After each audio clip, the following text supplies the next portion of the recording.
Morning everybody, it's May the 1st and I've got Julienne Braham here with me in the gallery. It's the beginning really of our first exhibition of the year, even though it's May. Don't know what happened there. The exhibition's called Reflections of a Year Past, and 3 artists have contributed work, and work that's most of it has come, I think, out of last year during lockdown, hasn't it, Julienne? Yes. And these are some of her work here on the wall. Yeah. I'm going to show you, just coming round. Walking this way. Beautiful oils on canvas and board over there. But do you want to say a little bit about some of this work, Julienne? First of all, just to say thank you so much for inviting me to show in your stunning gallery. It's just overwhelming. It's brilliant, and you've done a lovely job hanging too. So I'm very, very pleased to be here. Yes. It's like the past years, it's been like we've been in hibernation, and we're just emerging and finding our wings again. And absolutely. Although I read on your statement that actually there's many bits of the past year that you'd quite like to hold on to in terms of the peace and the self-sufficiency. Well, that's true. Yes. At the beginning, it was traumatic. I think hearing about friends who died and people I sing with, and an artist friend, and I mean, let's go.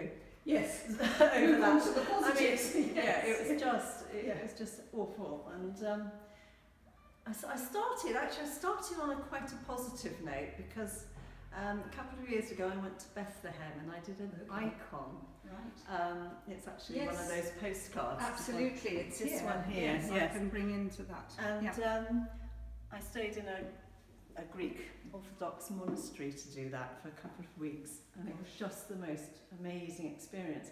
And I saw that the person who taught me was doing an online icon course, and that was right at the beginning of lockdown. It was still in Lent. Gosh. So I spent the first 2 weeks, and it continued actually, really engrossed in this work. So it really took my mind off what was going on. Very good. So it was a very timely moment. It really focused me. Yes. Yeah. And then after that, I think everybody was going through their cupboards and spring cleaning and things like that. Yes. My house was never so clean. So then I thought, well, I've got to get up to my proper studio now. And we were just talking about the clutter in your studio, and this painting apparently, much as it's very beautiful, was the clutter that you found. Well, I went up and then I looked at the clutter and the disorganised room, and it seemed to reflect the sort of the outer world, the way the whole world seemed to be in chaos and falling apart, and I thought I'll just stick with it and paint it. It seemed the appropriate thing to do. Yeah. So I did a series of about 6 paintings over the next couple of months, really. Yes. And just leaving everything in place. I didn't set up anything, even for the still lives. Okay. Just making the most. It was a way of sort of controlling my inner turmoil, really, as well. Yes. Making some sort of sense of what was going on for you personally, but also in the bigger world. I guess. That's right. Oh. So it was cathartic. Very good. But we've also got over here, I'm going to just pan round, we've got some quite quirky, fun pictures here of some sheep we've scribbled, that's the wrong word to use, isn't it? Do you know about what do they say?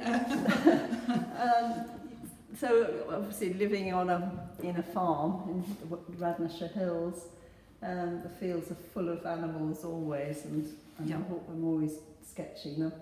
I think these two, I was thinking of my daughter actually, because she was in London with 4 little boys trying to homeschool.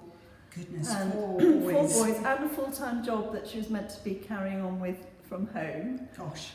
And Ed was still out working, as he was filming outside. So I'd have so many phone calls. How can I cope anymore, Mum? And everything, every day something else went wrong.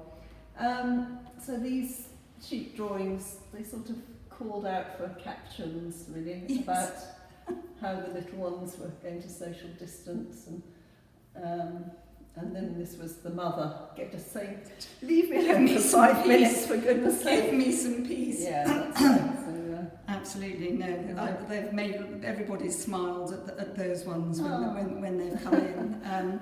And we should just focus on these two over here. Let's just walk over here. That's right. Yes. Yes. Well, these were actually the first ones I did in the studio, and that was a particularly dark time, I think. Pan round again so that people can see. This one here, is this your local hillside here? Yes, and I went out in the snow that day. There was a little glimmer of light, and so I trundled my weasel. Yes, your weasel. My I saw that weasel on wheels. Okay. Through the snow. Yes.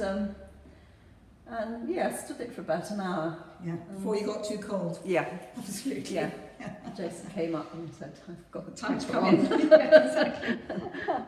It felt like being in Italy or France. Yeah, the colours are just into, lovely. Yeah. into valleys that we'd never seen before, and with little farmsteads and geese and goats, and it was so charming. Yes, actually. yes. I discovered more green lanes locally here than I ever knew existed, I must say. So, Yes. yeah. So this one's called Red Kite. That's great. Well, you're here for the rest of the day, and Yeah. it's really nice to be hosting your work. So.